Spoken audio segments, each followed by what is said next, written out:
Welcome. This is the first of my CPAC videos. I am Mark Stewart, and I want to bring you to what I experienced over the weekend, which was a very good talk from an esteemed, well, he's got four great qualities, scholar, especially a military scholar, a lawyer, a public servant, and a military serviceman. He is Darrell Castle. And he put all four qualities together to give a talk about the coming of World War III, or the possibilities, especially starting off in Asia. He detailed a lot of things that should be more revealed to us about China and the Chinese animosity for Taiwan and their effective buildup that could almost certainly wipe out the citizenry of Taiwan, wipe out that republic without likely opposition.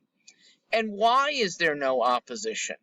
Probably most because we can't. The United States is no longer the world's superpower. It is possible that we have more military firepower, more computing power, more capabilities. We certainly wouldn't be able to field more men than China in arms. But here's why we're not number one. Because we don't have a willingness like the Chinese government does to use its military. Mr. Castle didn't mention, but I will here, how much of Chinese men are expendable to the Chinese government. I mean, there's an oversupply of Chinese men. It's about 30 million of fighting age, more men than women, born because of the One China policy that ended recently, but for almost 40 years made families abort girls, leaving many more men who now have a problem finding mates. Could they be used in armed services? Absolutely. It's part of the calculation. We've taken our eye off the ball. Okay, this is at least a decade's running. But in the Trump's 4 years, we really lost to China, which was establishing bases in new places, which was making alliances with foreign governments and foreign corporations that are maybe even more powerful than alliances with governments. The trade war that Trump initiated did only damage to our side. Okay, it crippled a lot of manufacturers and transport people here.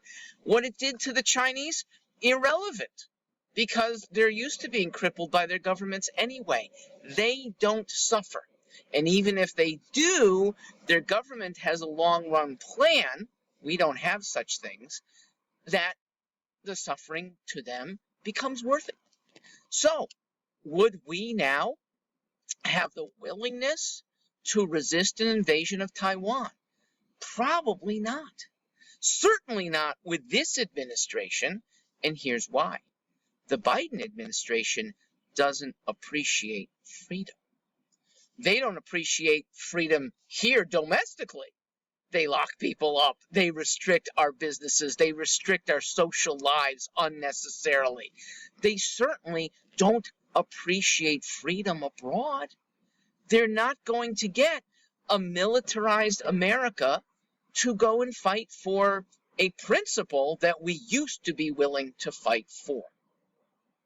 I'm not sure that the Biden administration would fight for Hawaii if 100,000 Chinese men aboard heavily armed ships supported by planes and nuclear missiles surrounded many of our Hawaiian islands. I'm not convinced that we would.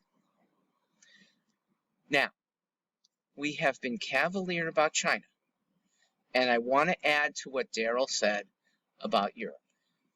Because last week, the United States and other NATO nations welcomed Finland into NATO. Finland, which has a nearly 1,000-mile border with Russia, nuclear-armed and dangerous, and Finland has almost no interest to us. NATO, however, obligates us. Article 5 says that an act of aggression against one member compels every other member to consider military retaliation. So, Russians rolling a few tanks over the Finland border towards Helsinki would command us to have Article 5 in play. Article 5 has only been used once in its 70-plus year history. It came after 9/11. We cavalierly have opened ourselves to a commitment to fight against a nuclear power head-to-head. Now, we're to some extent doing this right now with Ukraine, but it's not overt. Ukraine is not a NATO power. We need serious leaders in Washington that have their eye on the ball, to the facts, and the consequences. Thank you, Mr. Castle, for enlightening me and many others, and thank you all for joining.